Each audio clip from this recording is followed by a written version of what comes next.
आमतौर पर अगर हम किसी भी घर की छत पर रखे एक नीले रंग के प्लास्टिक के ड्रम को देखें तो वो दुनिया की सबसे साधारण और सच कहूं तो सबसे उबाऊ चीज लगता है। हाँ बिल्कुल। मतलब उसमें पानी भरा होता है या लोग फालतू सामान ठूस देते हैं। सही कहा। रास्ते से गुजरते हुए कोई उस पर दूसरी बार नजर भी नहीं डालता। वो बस बैकग्राउंड का एक हिस्सा होता है। एक बहुत ही मामूली सा रोजमर्रा का सामान। हम उस ड्रम को देखते जरूर है पर हमारे दिमाग में उसको लेकर कोई खास विचार नहीं आता है ना। वो इतना आम है कि वो लगभग अदृश्य हो जाता है। लेकिन देखिए, जरा कल्पना कीजिए कि उसी साधारण से अदृश्य से नीले ड्रम में अगर सीमेंट भर दिया जाए। अच्छा। हाँ, और सिर्फ सीमेंट नहीं बल्कि उसके साथ डस्ट और किसी इंसान के शरीर के कटे हुए टुकड़े भर दिए जाएं। अरे बाप रे। तो अचानक से वो मामूली सा ड्रम एक ड्रम नहीं रह जाता। वो एक बेहद ठंडे दिमाग से रची गई साजिश का और एक खौफनाक क्राइम सीन का सेंटर बन जाता है। बिल्कुल। यानी एक ऐसा कंटेनर जो किसी के वजूद को मतलब किसी की पूरी जिंदगी को हमेशा के लिए दुनिया की नजरों से मिटाने के लिए इस्तेमाल किया गया हो। हाँ। ये सिर्फ एक हत्या का तरीका नहीं है।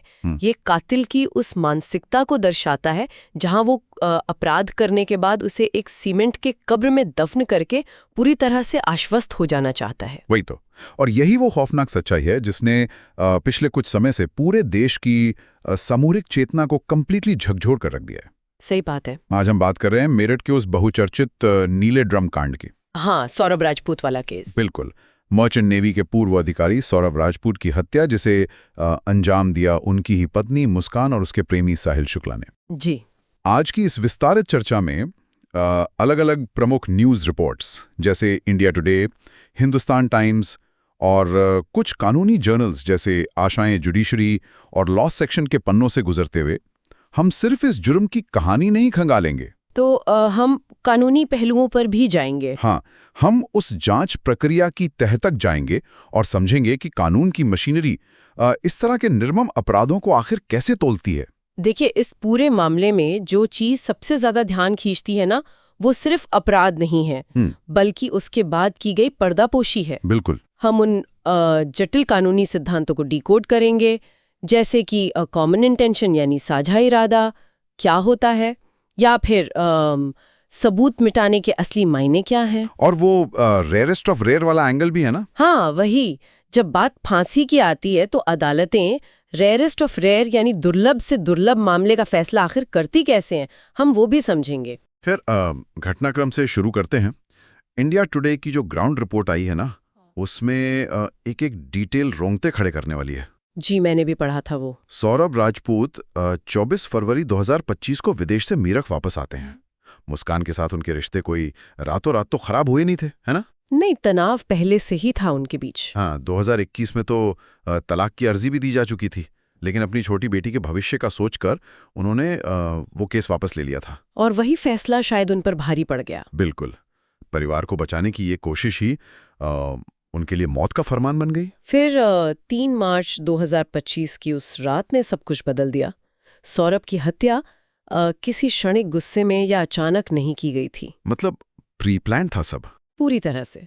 हत्या का जो तरीका सामने आया है वो इसकी पूर्व नियोजित क्रूरता को चीख चीख कर बयान करता है। पहले सौरभ की छाती पर तबाड़तोड़ वार किए गए।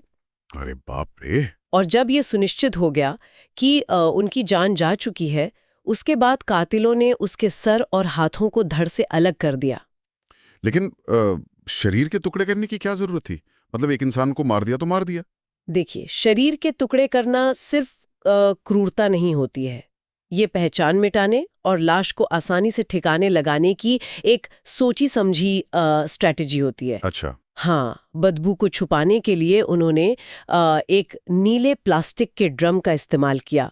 टुकड़ों को उस ड्रम के अंदर डाला और ऊपर से डस्ट और सीमेंट का एक बहुत ही मोटा लेप लगा दिया ताकि कोई गंध बाहर ना आ सके। और सर का क्या किया उन्होंने? जो कटा हुआ सर था उसे साहिल ने एक अलग बैग में रखा और कहीं दूर जाकर ठिकाने लगा दिया। तो एक ऐसा सर्जिकल सन्नाटा दिखता है जो डराता है। सही बात है। एक इंसान को मारना एक बात है, लेकिन फिर घंटों तक उस लाश के टुकड़े करना, बाजार से सीमेंट और ड्रम का इंतजाम करना, उसे भरना, ये सब करते हुए एक पल के लिए भी उनके हाथ नहीं कांपे। यही तो बात है। ये दिखाता है कि अपराध करने वालों के मन में अपराध बोध या गिल्ट का एक कतरा भी नहीं था। हाँ, और शायद जो भी हमारी इस चर्चा को सुन रहा होगा उसके दिमाग में सबसे पहला सवाल यही आएगा कि क्या इनके अंदर जरा भी पछतावा नहीं था? नॉर्मल इंसान के लिए ये समझना बहुत मुश्किल है। वही ना, मतलब हत्या करने के बाद कोई कैसे इतना सामान्य रह सकता है? लेकिन यहाँ तो बात सामान्य रहने से भी बहुत आगे निकल गई थी। आप उस ट्रिप की बात कर रहे हैं? बिल्कुल। टाइम्स ऑफ इंडिया की रिपोर्ट के मुताबिक हत्या को अंजाम देने के ठीक बाद ये दोनों मेरठ से सीधे हिमाचल प्रदेश के पहाड़ों में निकल गए। शिमला और कसौल गए थे वो लोग? हाँ, शिमला, कसौल।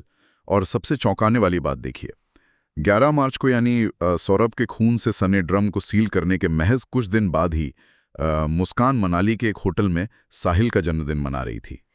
ये सच में उनकी मानसिकता का एक बहुत ही डार्क पहलू है। होटल के स्टाफ की जो गवाहियां आई हैं वो भी इस बात की पुष्टि करती हैं कि वो दोनों वहां जश्न मना रहे थे। उन्हें डर नहीं लग रहा था कि पकड़े जाएंगे? उनके हाव भाव में कोई डर नहीं था। साइकोलॉजी या मनोविज्ञान की भाषा में इसे हम एक तरह का सुपीरियोरिटी कॉम्प्लेक्स कह सकते हैं। अच्छा, मतलब उन्हें लगा कि उन्होंने कोई मास्टर प्लान एग्जीक्यूट कर दिया है। बिल्कुल, उन्हें लगा कि उन्होंने एक परफेक्ट क्राइम कर लिया है। ड्रम सीमेंट से बंद है, सिर कहीं और फेंक दिया है, तो कहानी पूरी तरह सेट है उनके हिसाब से। सही बात है। और इसी अति आत्मविश्वास ने उन्हें उस मुकाम पर पहुंचा दिया जहां पकड़े जाने के बाद जेल में भी वो दोनों ड्रग्स की मांग कर रहे थे। ऐसी न्यूज़ रिपोर्ट्स भी आई हैं। खैर, अब कोई भी क्राइम परफेक्ट तो होता नहीं है ना? पुलिस की जांच शुरू होती है, सर्वेलेंस काम करता है और आखिरकार ये परफेक्ट क्राइम ताश के पत्तों की तरह ढह जाता है। जी, वक्त लगता है पर सच सामने आ ही जाता है। हाँ, 69 दिनों की मशक्कत के बाद पुलिस ने जो चार्जशीट पेश की है वो कोई आम डॉक्यूमेंट नहीं है। करीब 1000 पन्नों की ये चार्जशीट 34 गवाहों के बयानों से भरी पड़ी है। और देखिए, उन 34 गवाहों की सूची में एक एंट्री ऐसी है जो पूरी तरह से अप्रत्याशित है, मतलब किसी ने सोचा नहीं होगा। आप उनके माता पिता की बात कर रही हैं? हाँ, उसने इस केस को कानूनी तौर पर लोहे सा मजबूत कर दिया। मुस्कान के अपने सगे माता पिता कविता और प्रमोद रस्तोगी प्रोसिक्यूशन के गवाह बन गए हैं। ये तो सच में बहुत हैरानी की बात है। बिल्कुल, वो अपनी ही बेटी के खिलाफ अदालत के कटघरे में खड़े होकर कह रहे हैं कि उनकी बेटी ने उनका पूरा घर, उनका वजूद बर्बाद कर दिया। ये ना एक बहुत बड़ा मनोवैज्ञानिक और कानूनी मोड़ है।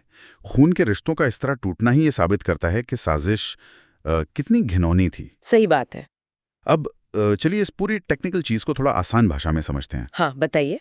जब मुस्कान और साहिल जैसे दो लोग मिलकर इतनी खौफनाक साजिश रचते हैं, हाँ, तो पुलिस उन पर कौन सी धाराएं लगाती है? ये बहुत जरूरी सवाल है। क्योंकि देखिए, अब अदालत में मुस्कान ये कह सकती है कि देखो भाई साहब, मैं तो वहां थी पर मैंने चाकू नहीं मारा, चाकू तो साहिल ने मारा था। बिल्कुल, वो ये डिफेंस लेने की कोशिश जरूर करेगी। तो फिर कानून इन दोनों के बीच के इस अपराध को कैसे मापता है? क्या दोनों बराबर के दोषी हैं? मुस्कान का ये जो संभावित बचाव है ना, इसी के लिए हमारी भारतीय न्याय संहिता यानी बीएनएस में धारा 2(5) का प्रावधान है। अच्छा, बीएनएस धारा 2(5). हाँ, जिसे हम पहले पुराने कानून में आईपीसी की धारा 34 कहते थे। कानूनी हलकों में इसे कॉमन इंटेंशन या साझा इरादा कहा जाता है। हाँ, कॉमन इंटेंशन मैंने काफी क्राइम शोज में सुना है ये टर्म। जुडिक्स ट्यूटोरियल्स और दूसरे कानूनी प्लेटफॉर्म्स इस सिद्धांत को बहुत क्लियरली समझाते हैं। वो बताते हैं कि कानून सिर्फ उस हाथ को नहीं देखता जिसने वार किया, बल्कि कानून उस दिमाग को देखता है जिसने उस वार करने की योजना बनाई थी। अच्छा, यानी मतलब ये किसी क्रिकेट टीम की तरह काम करता है। क्रिकेट टीम की तरह? वो कैसे? मतलब अगर किसी बल्लेबाज ने आखिरी बॉल पर छक्का मारकर मैच जिताया, तो जीत का जो कप है वो तो पूरी टीम को मिलेगा ना। हाँ, बिल्कुल। चाहे कोई खिलाड़ी सिर्फ बाउंड्री पर खड़ा फील्डिंग ही क्यों ना कर रहा हो, उसको भी वही कप मिलेगा। तो क्या अपराध में भी अगर इरादा साझा है तो सजा का कप सबको बराबर मिलता है? ये बहुत ही सटीक उदाहरण दिया आपने। इस साझे इरादे के पीछे की जो कानूनी फिलॉसफी है, उसे समझने के लिए हमें 1925 का एक बहुत ही ऐतिहासिक केस देखना होगा। कौन सा केस? बरिंद्र कुमार घोष बनाम किंग एम्परर। ये मामला हमारे देश के न्याय शास्त्र की नींव में से एक माना जाता है। ओ हाँ, वो पोस्ट ऑफिस लूटने वाला केस ना? मैंने लॉ सेक्शन के एक आर्टिकल में इसके बारे में पढ़ा था कहीं। अरे वाह, हाँ बिल्कुल वही मामला। तो उसमें क्या हुआ था, थोड़ा बताएंगे? हाँ, उस मामले में कुछ सशस्त्र लुटेरे हाँ। एक पोस्ट ऑफिस में घुसे। उन्होंने पोस्टमास्टर से पैसे मांगे और जब उसने मना किया तो उसे गोली मार दी। सही। लेकिन बरिंद्र कुमार घोष नाम का जो आरोपी था वो पोस्ट ऑफिस के अंदर गया ही नहीं था। वो बाहर था। हाँ, वो बस पोस्ट ऑफिस के दरवाजे के बाहर खड़ा था, सिर्फ पहरा देने के लिए। जब उसे पकड़ा गया और अदालत में पेश किया गया तो उसकी दलील बिल्कुल वही थी जो आपने अभी मुस्कान के लिए सोची थी कि मैंने तो किसी को छुआ तक नहीं, है ना? बिल्कुल। उसने कहा मैंने गोली नहीं चलाई, मैं तो बस बाहर खड़ा था। तो फिर अदालत ने उसकी इस दलील को कैसे काटा? क्योंकि टेक्निकल लेवल पर देखें तो उसने सच ही कहा था, वो तो बाहर ही था। वहीं तो ट्विस्ट है। प्रिवी काउंसिल ने उसकी इस दलील को ये कहकर पूरी तरह खारिज कर दिया कि अपराध का जो खाका तैयार किया गया था, यानी जो मीटिंग ऑफ माइंड्स, हाँ मतलब दिमागों का मिलना या साझा योजना बनाना, तो उस मीटिंग ऑफ माइंड्स में वो पूरी तरह शामिल था। उस वक्त जज ने एक ऐसी लाइन कही थी जो आज भी हर लॉ स्कूल में पढ़ाई जाती है। क्या लाइन थी वो? उन्होंने अंग्रेजी में कहा था, They also serve who only stand and wait. अच्छा, यानी वे भी सेवा करते हैं जो केवल खड़े रहते हैं और प्रतीक्षा करते हैं। बिल्कुल, जिसका सीधा मतलब ये है कि अगर आप अपराध की योजना का हिस्सा हैं और उस योजना को अंजाम देते वक्त वहां मौजूद हैं या किसी भी तरह से उनकी मदद कर रहे हैं, तो आपने ठीक वही अपराध किया है जो मुख्य हमलावर ने किया है। क्या बात है। तो इसका मतलब तो ये हुआ कि भले ही मुस्कान ने सिर्फ कमरे का दरवाजा बंद किया हो या वो बस कोने में चुपचाप खड़ी रही हो, या फिर उसने उस नीले ड्रम को खिसकाने में ही मदद की हो, इस कॉमन इंटेंशन की वजह से कानून की नज़र में वो भी पूरी तरह से हत्यारी ही मानी जाएगी। 100%। उसे साहिल से एक दिन भी कम की सजा नहीं मिल सकती, क्योंकि इस मामले में मीटिंग ऑफ माइंड्स बिल्कुल स्पष्ट है। वही तो प्री प्लानिंग की थी इन्होंने। हाँ, जिस तरह से उन्होंने पहले से ड्रम का इंतजाम किया, मार्केट से सीमेंट लाए, हत्या के बाद भागने की टिकट वगैरह बुक की, ये सब साबित करता है कि ये कोई अचानक गुस्से में आकर किया गया कलेश या वार नहीं था। ये एक सोची समझी, ठंडे दिमाग से रची गई खौफनाक साजिश थी। सही बात है। दोनों के दिमाग में एक ही आखिरी लक्ष्य था, सौरभ की मौत। और देखिए, सौरभ की मौत के बाद बात फिर घूम फिर कर आती है उस नीले ड्रम की। जी। वो सिर्फ एक कंटेनर नहीं है ना, वो अपने आप में एक अलग और सच कहूं तो बहुत बड़ा अपराध है। बिल्कुल है। जब आप सीमेंट और डस्ट से किसी की लाश को सील करते हैं तो आप सिर्फ बदबू नहीं छिपा रहे, आप कानून की आंखों में धूल झोंक रहे हैं, सबूत मिटा रहे हैं। सही कहा। और इसी के लिए भारतीय न्याय संहिता की धारा 248A काम करती है, जिसे पुरानी व्यवस्था में आईपीसी की धारा 201 कहा जाता था। अच्छा, धारा 201 डिस्ट्रक्शन ऑफ एविडेंस है ना? हाँ, साक्ष्य मिटाना। लोगों में एक आम धारणा होती है कि सबूत मिटाना तो हत्या के अपराध का ही एक छोटा सा हिस्सा है, कवर अप है बस। हाँ, आमतौर पर लोग यही सोचते हैं। लेकिन ऐसा नहीं है। कानून की नजरों में ये अपने आप में एक स्वतंत्र और बहुत ही गंभीर अपराध है। मुझे याद आ रहा है किसी लीगल जर्नल में शायद आशरीन जुडिशरी के एक आलेख में पलविंदर कौर केस का बहुत जिक्र होता है इस धारा को समझाने के लिए। बिल्कुल सही पकड़ा आपने। वो मामला भी कुछ इस नीले ड्रम वाले केस की तरह ही मिस्ट्री से भरा था ना? हाँ, पलविंदर कौर बनाम स्टेट ऑफ पंजाब का 1952 का जो मामला है, वो इस धारा को समझने के लिए एक मास्टर क्लास है। उसमें क्या हुआ था आखिर? उस मामले में पलविंदर कौर पर यह आरोप था कि उसने अपने प्रेमी के साथ मिलकर अपने पति को पोटेशियम साइनाइड नाम का जहर देकर मार डाला था। और जब पति मर गया तो उन्होंने उसकी लाश को एक बड़े से ट्रंक में थुनसा और उसे ले जाकर एक बहुत गहरे कुएं में फेंक दिया। बाप रे, ये तो बिल्कुल इसी मामले की कॉपी लग रही है मुझे। बस फर्क इतना है कि यहाँ नीला ड्रम है और वहाँ लोहे का ट्रंक था। हाँ, और इस केस का जो आखिरी फैसला आया ना, वो बहुत ही दिलचस्प था। ऐसा क्या हुआ फैसले में? अदालत में प्रोसिक्यूशन ये साबित ही नहीं कर पाया कि पलविंदर ने ही जहर दिया था। अच्छा, साबित नहीं कर पाए। नहीं, डिफेंस ने यानी बचाव पक्ष ने ये कहानी गढ़ दी कि पति ने गलती से वो पोटेशियम साइनाइड पी लिया था, उसे लगा कि वो कोई आम दवाई है। तो फिर तो वो बच गई होगी। चूंकि कोई पुख्ता सबूत नहीं थे, इसलिए अदालत ने उस पर से हत्या का आरोप तो खारिज कर दिया।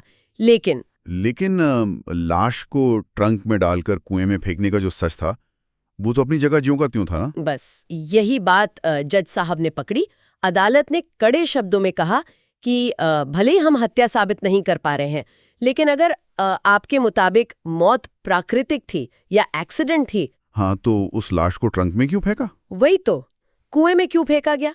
ये कृत्य अपने आप में ये साबित करता है कि आप सबूत मिटाने की कोशिश जरूर की। सही बात है। इसलिए पलविंदर को हत्या से तो बरी कर दिया गया, लेकिन आईपीसी की धारा 201 के तहत सबूत मिटाने के लिए उसे बाकायदा दोषी ठहराया गया और सजा दी गई।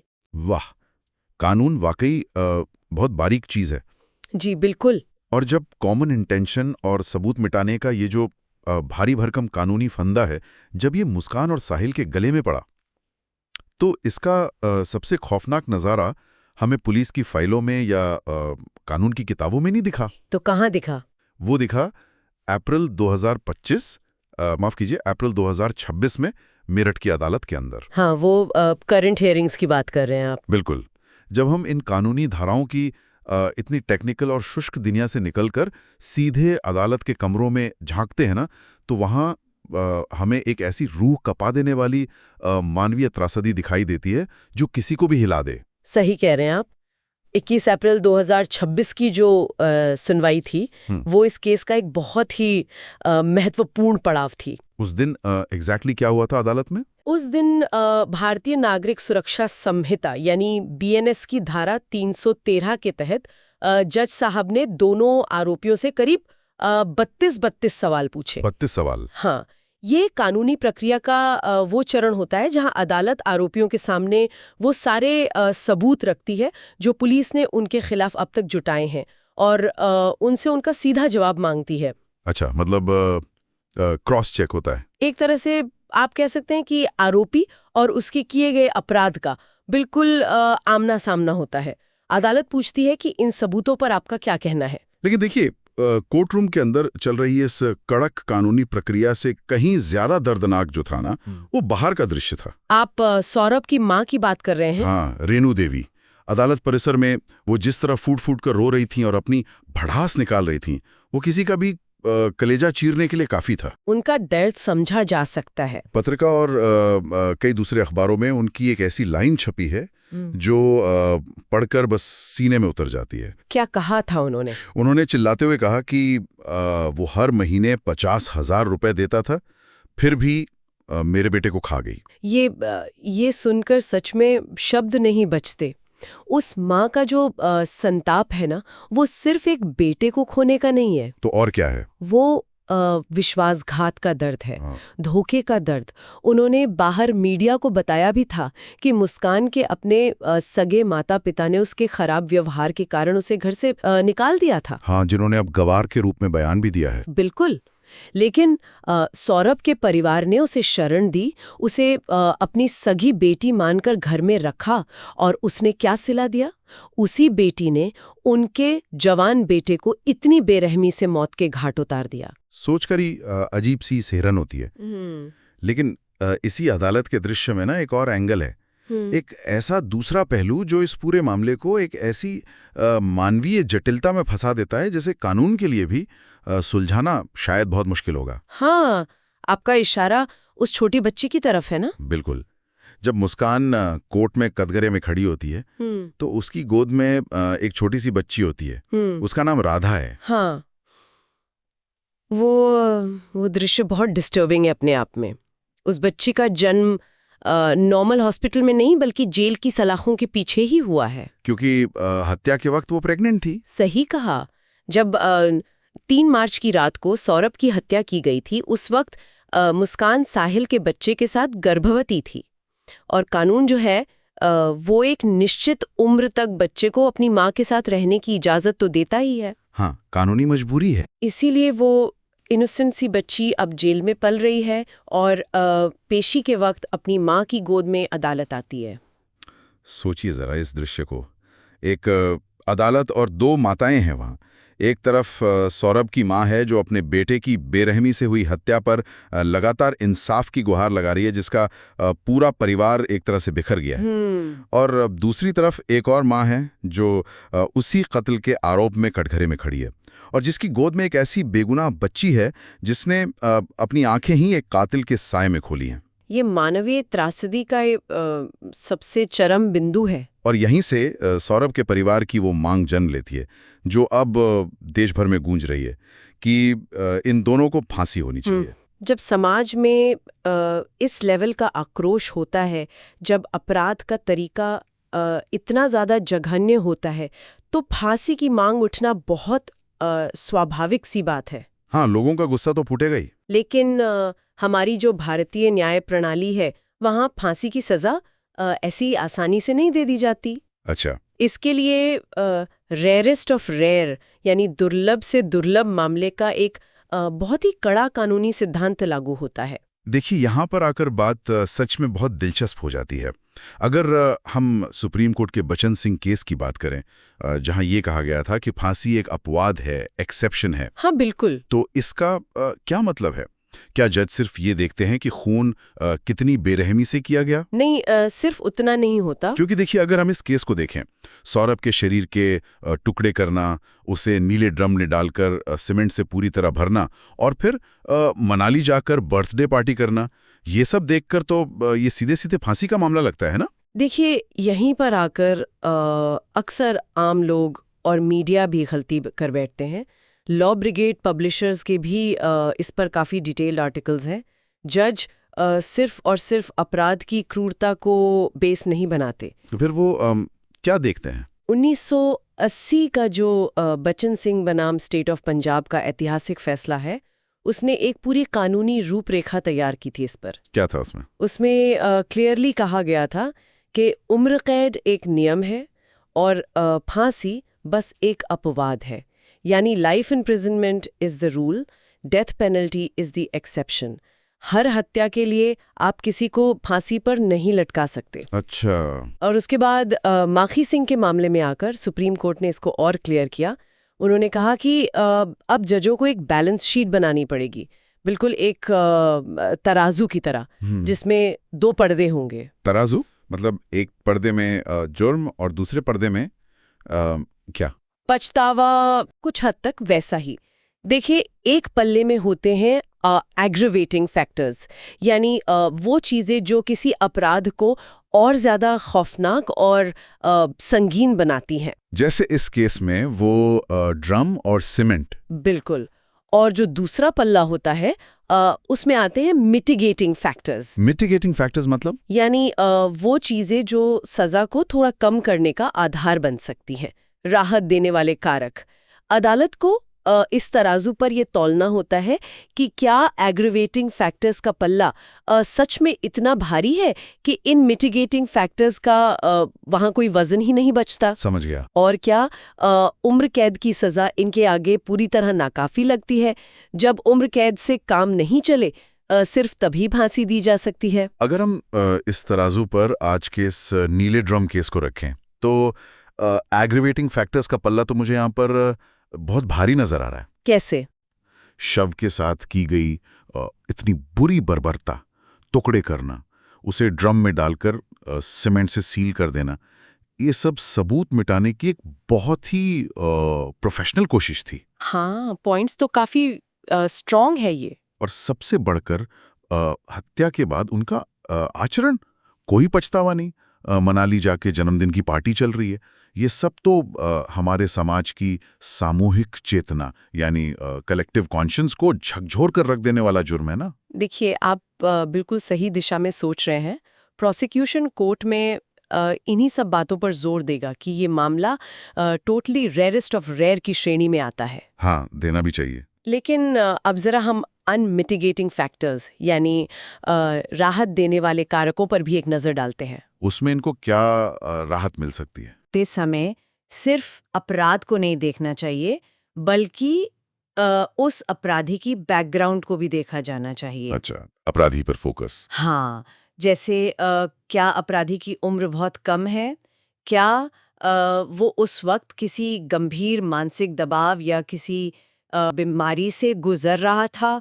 और सबसे बड़ा सवाल कि क्या उसके भविष्य में सुधरने की या रिफॉर्म होने की कोई भी गुंजाइश बची है या नहीं? लेकिन एक प्रैक्टिकल सवाल मैं पूछना चाहता हूँ। क्या समाज का जो दबाव होता है वो इस कोर्ट की बैलेंस शीट को सच में प्रभावित नहीं करता? वो आइडियल स्थिति में तो नहीं करना चाहिए। देखिए, हम सब आखिर हैं तो इंसान ही ना, जज भी इंसान ही होते हैं।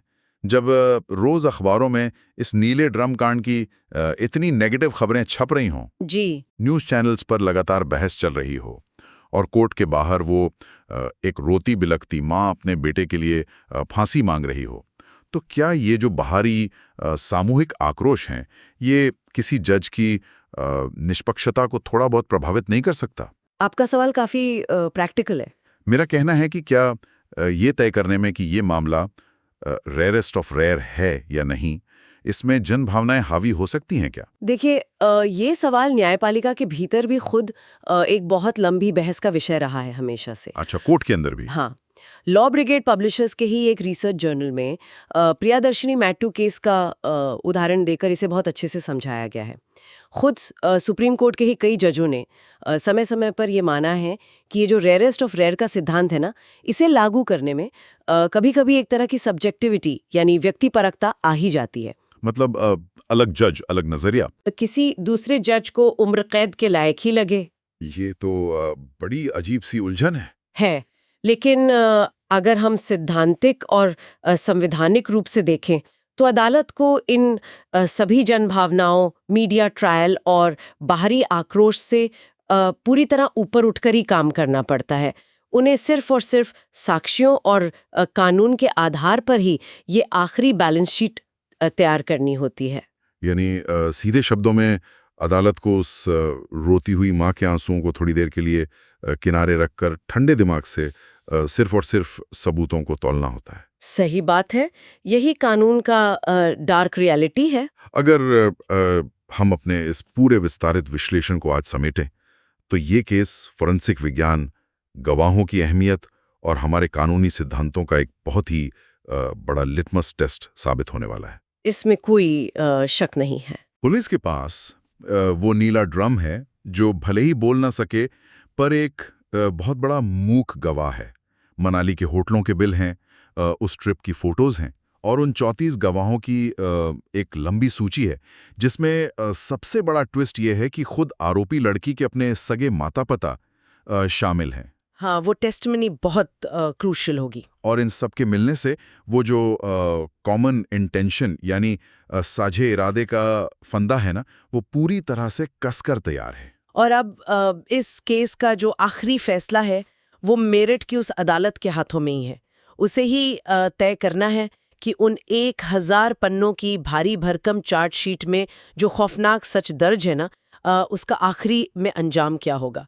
रेयरेस्ट ऑफ रेयर कि उस कड़ी कसौटी पर ये नीला ड्रम कांड कहाँ तक टिकता है, ये देखना हमारे न्याय के इतिहास के लिए आगे चलकर बहुत अहम होने वाला है। इस चर्चा को आखिरी मोड़ देने से पहले एक ऐसा विचार है जो सच कहूं तो मेरे मन में बार बार कौंध रहा है।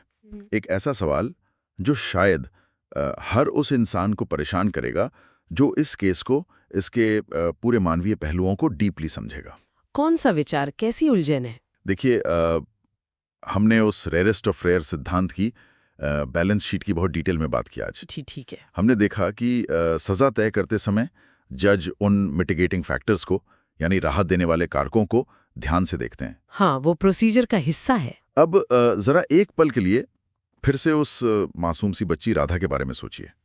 वो बहुत सेंसिटिव मामला है। उस बच्ची का जन्म एक जेल की सीलन भरी कोठड़ी में हुआ है। उसने इस दुनिया में आकर पहली बार अगर कुछ देखा है तो वो लोहे की सलाखें देखी हैं। तो जब अदालत कल को ये तय करने बैठेगी कि मुस्कान को फांसी दी जाए या उम्र कैद, तो क्या अदालत उस मासूम शिशु की नियति को भी एक मिटिगेटिंग फैक्टर यानी राहत देने वाले कारक के रूप में देखेगी? ये सच में एक ऐसा पहलू है जो कानून की उन मोटी-मोटी किताबों से परे जाकर सीधे इंसानियत की रूह तक जाता है।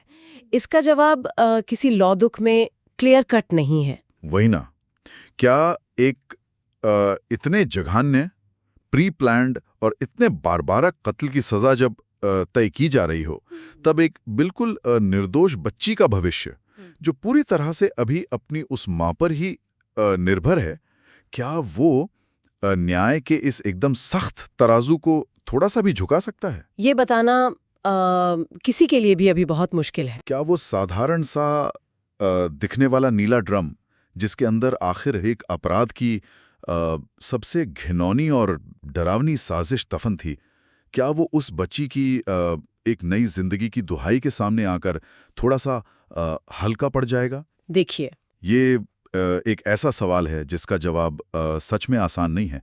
एक ऐसा सवाल जिस पर आने वाले वक्त में सिर्फ हमारे कानून को ही नहीं बल्कि हम सबकी पूरी सामूहिक चेतना को गहराई से विचार करना होगा। आज की इस चर्चा में हमारे साथ जुड़ने के लिए बहुत बहुत शुक्रिया।